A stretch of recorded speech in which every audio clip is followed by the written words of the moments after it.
sister who was in 6th grade was intentionally bothering, annoying, and pestering her younger brother who was in 2nd grade. And then it led to biting and kicking. And finally, the mother intervened and was yelling at the daughter and was asking her why she was doing this to her younger brother. And she said, "The devil made me do it." And then she said, "Except when I kicked his leg." She said, "That was my idea."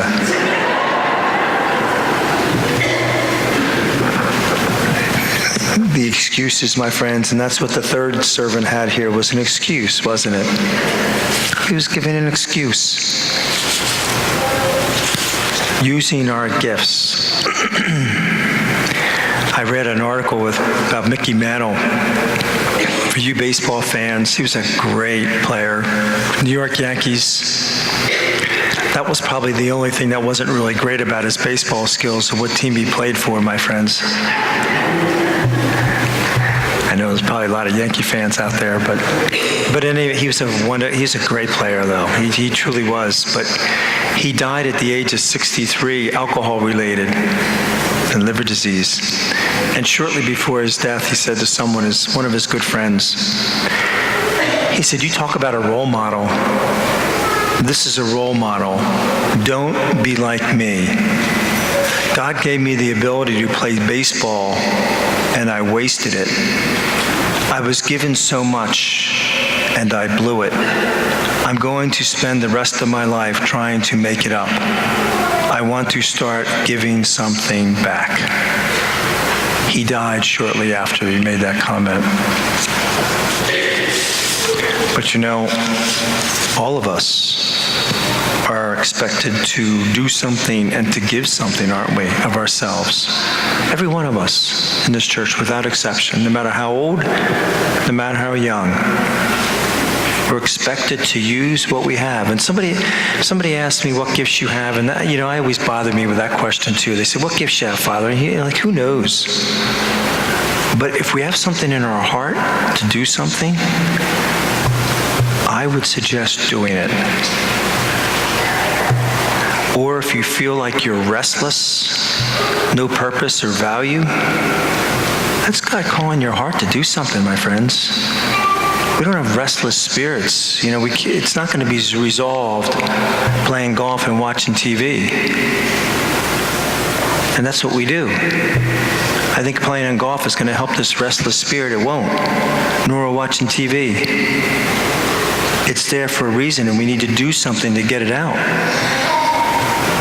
Tony Coppola met a woman. I think he's retired now, but he's a pretty well-known evangelist. He has a big church in Philly.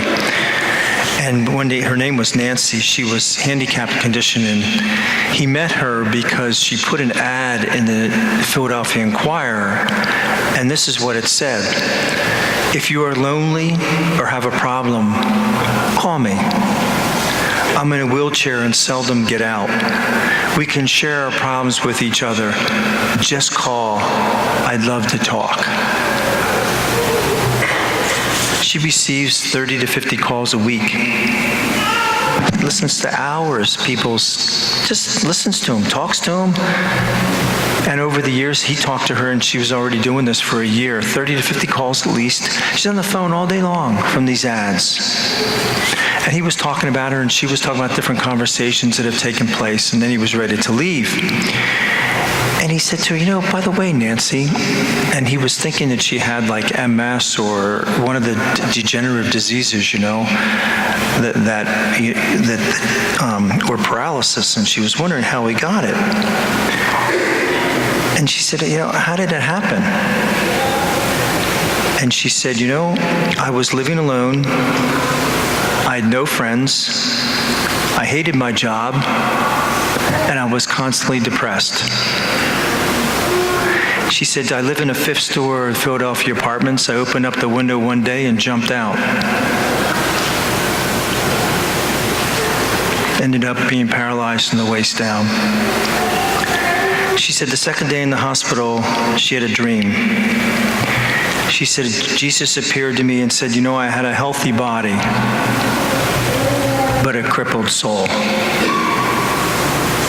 And then he said to me, from now on, you're going to have a crippled body and a healthy soul.